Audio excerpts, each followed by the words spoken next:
Buenas tardes a todos, mi nombre es Ivana Macías, mi compañero. Antonio Yair. Les vamos a presentar los temas que estuvimos viendo durante el semestre en la materia de Derecho Civil 3.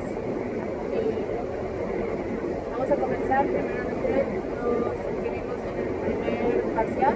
Para eso estaremos viendo el tema de derecho civil de bienes y derechos reales. El tema 1, que fue el patrimonio y los derechos reales y las obligaciones reales.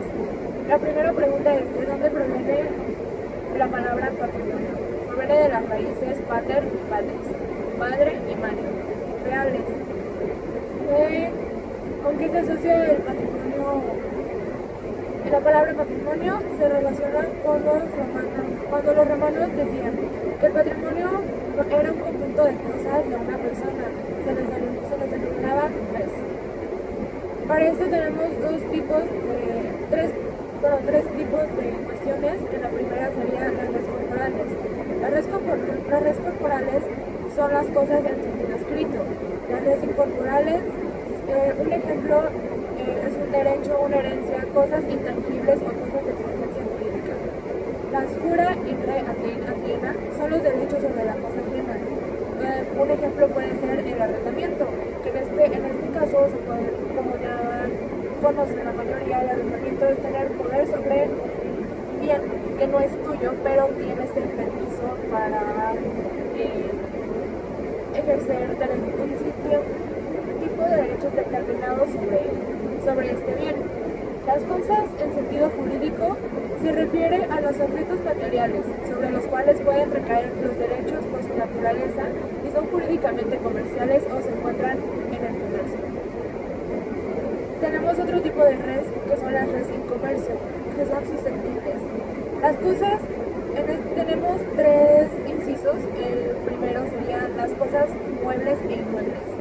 En el derecho romano, el sujeto o suelo, y una cada es el sujeto o el suelo, y cada una de las parcelas, así como todo lo que integre edificios, siembras o plantaciones, todas las demás cosas se consideran muebles. El segundo inciso, que serían las res nullis o cosas sin dueño, son las cosas que no pertenecen en propiedad a nadie, pero que pueden adquirirse por ocupación. Y las cosas consumibles, que son consumidas o enajenadas mediante el uso. No se pueden dar en usufructo, ya que se alteran. El usufructo, para que se entienda mejor, es el uso o goce o disfrute de la cosa y solo se da en bienes inmuebles. Las cosas fungibles. Las cosas fungibles son las cosas que en el comercio no pueden apreciarse por unidades, sino en cantidad, peso, número o medida. Puede ser, un ejemplo, vino o cereales. No puedes realmente medir un cereal o referirte al vino como por separarlo. Tiene que ser, pues, es algo conjunto. Y las cosas divisibles, en este caso, como ya lo explica su nombre, pueden dividirse sin deterioramiento de su valor. Se pueden fraccionar en otras de su misma naturaleza. Un ejemplo puede ser una torre de departamentos. Obviamente es el mismo bien, podría decirse, pero está dividido en varias fracciones. Puede, no porque use solo una fracción de se descompone o pierde valor el bien completo. Y las pertenencias, aun teniendo su existencia física y sustantiva, se hallan económicamente al servicio de otras, sirven a la cosa principal. Ejemplo de las llaves de un coche. No puedes, o no sé, si tienes unas llaves, refiriéndote al ejemplo de un coche, necesitas un coche. No te sirven de nada unas llaves si no tienes un coche, o no te sirve de nada el coche si no tienes las llaves. O sea, en pocas palabras, una cosa depende de la otra y viceversa.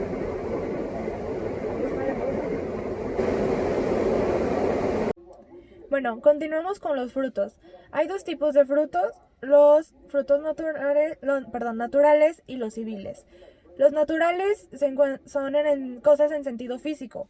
Puede ser, de este se desglosa los frutos pendientes, que es cuando todavía no está separado de la matriz.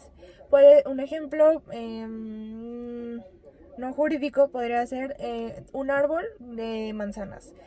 El bien en sí, cuando son pendientes, es cuando está el árbol con las manzanas. Y cuando son los frutos separados es cuando, un ejemplo, puede separar, no sé, tomas un grupo de manzanas y las estás separando de la matriz, que sería el árbol. Y del otro lado se encuentran los frutos civiles. Los frutos civiles son los valores o rendimientos obtenidos del disfrute de una cosa o un derecho. Puede ser unos réditos de un capital de rentas adquiridos estos son mediante actos jurídicos. Y bueno, vamos a seguir con los res, que el primero sería res mancipi, que son las cosas manuales, que es toda aquella la venta formal con sus efectos jurídicos, como la compraventa de un objeto o bien inmueble, como pues, en este caso una casa. En el segundo res es el nec mancipi, que las cosas no manuales, que no admiten emancipación. Y uno de los ejemplos, para que quede un poquito más claro, sería como el cielo o el aire, o sea, no es, no son manuales, por decirlo así. Y los res pública son cosas de dominio público, como las que pertenece a las propiedades del Estado. O sea, no sé, por ejemplo, supongamos que Telmex le pertenece al Estado. O sea, y por último, bueno, ¿cuál último? Son varios, ¿verdad? Las res comunes Omnimum no están susceptibles a la compra y no se limita a su uso. No se puede comprar y tampoco son propiedad del Estado. O sea, un ejemplo sería igual como el ejemplo anterior, como el aire, el mar, el cielo. Eso no tiene dueño de nadie, ni nombre de nadie. Y los res nullius son las cosas sin dueño o que no pertenecen en propiedad a nadie. O sea que, por ejemplo, un cerro, tú te puedes adueñar de un cerro siempre y cuando, perdón, no tenga a nombre de una persona. Los res sarcie son cosas consagradas a los dioses superiores, ejemplo como el cáliz, los santos, las estatuas de dioses, etcétera, etcétera. Y por último serían los res religiosae. Son cosas dejadas a los dioses por voluntad, son las que se ofrecen a los dioses. Pues por ejemplo, pues enterrar a un familiar dentro de la propiedad, pues sería un claro ejemplo. Y voy a seguir con lo que define patrimonio Marcel Planiol, que es el conjunto de derechos y obligaciones pertenecientes a una persona, apreciables en dinero. Y el patrimonio comprende que en el bien simboliza la parte positiva o el activo de una persona. Sus obligaciones son pasivo o deudas de la persona, quien dispondrá de su activo para cumplir con ellas. Y la universidad jurídica se menciona que es un conjunto de bienes, derechos y obligaciones comprendidas en el patrimonio, que no constituyen una unidad abstracta en un conjunto y no material. Y ya por último, les voy a hablar sobre el derecho reales y personales. Y como una definición sería, es la facultad que tiene el ser humano sobre cosas para exigir sobre otro ser humano que cumpla con derechos y obligaciones. Y para explicar un poquito más a fondo el derecho personal, no existe derecho sino de persona a persona. O sea, persona a persona como dice. O sea, un contrato puede ser como un intercambio, pues de yo te cambio una manzana por una pera, o sea, es personal. Y el derecho real es el poder jurídico que ejerce directo o indirectamente a una persona sobre una cosa con el fin de obtener de ella el aprovechamiento parcial o total. Pues un claro ejemplo sería de una cosecha, o sea, yo trabajo en la cosecha, tengo mis frutos y el dueño va a tener el total aprovechamiento total.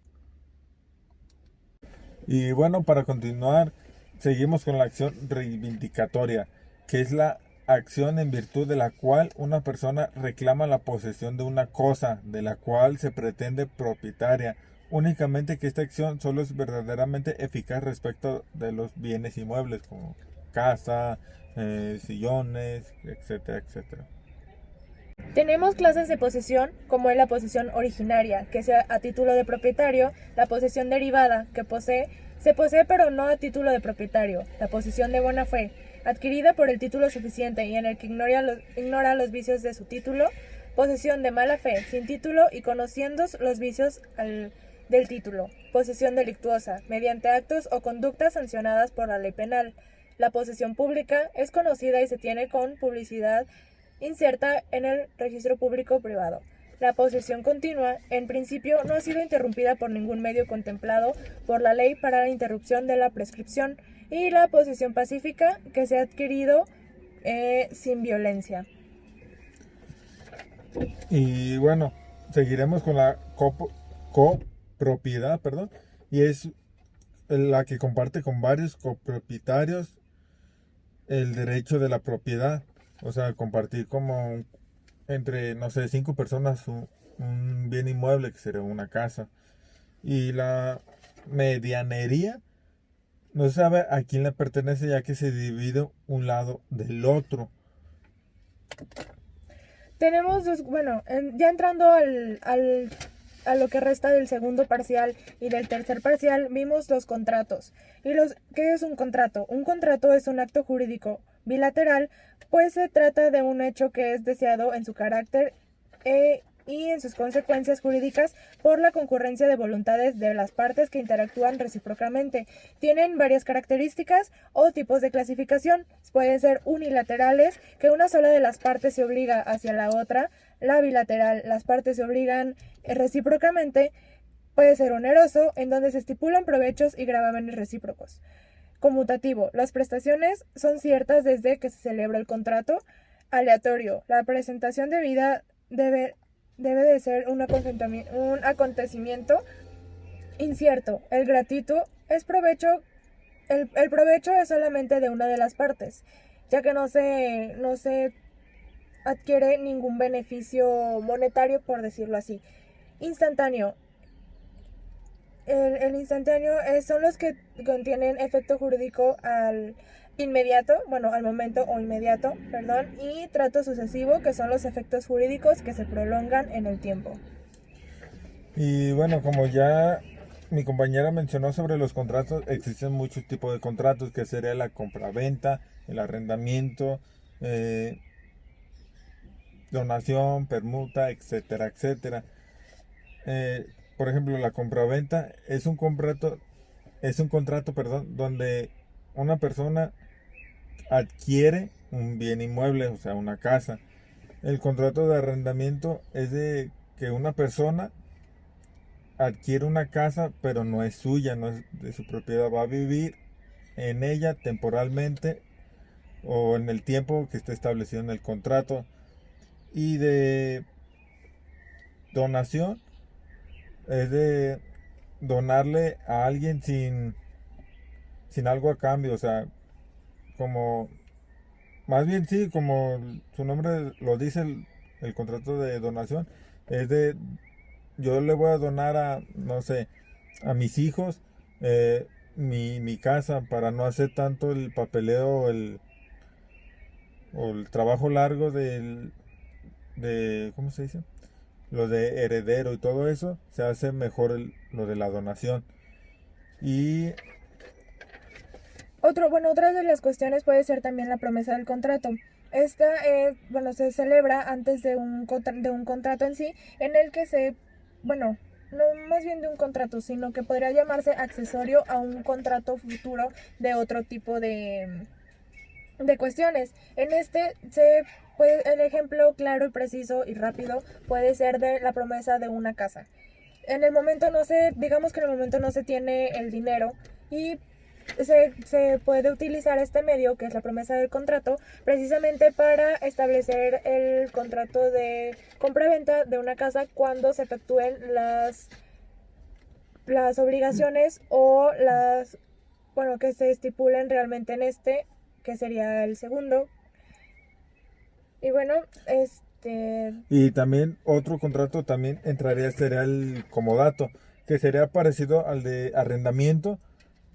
Y bueno, también otro contrato que entraría sería el comodato, que es el que se parece al contrato de arrendamiento, pero aquí es de que la persona vivirá sin que la otra persona, que es el propietario, recibe nada a cambio. Es como una combinación entre el arrendamiento y el comodato. Y bueno, eso sería todo de nuestra parte. sería todo de nuestra parte. Muchas gracias por escucharnos. Esto es una pequeña síntesis de todo lo que vimos durante parcial. el parcial. Realmente tratamos de resumir un poco porque sí son temas muy muchos amplios, en el cual si nos ponemos a detallar cada uno por puntos, realmente sería Vamos pa' largo. bastante largo. Muchas gracias por su atención. Esperemos que les haya gustado. Y bueno, Hasta la próxima.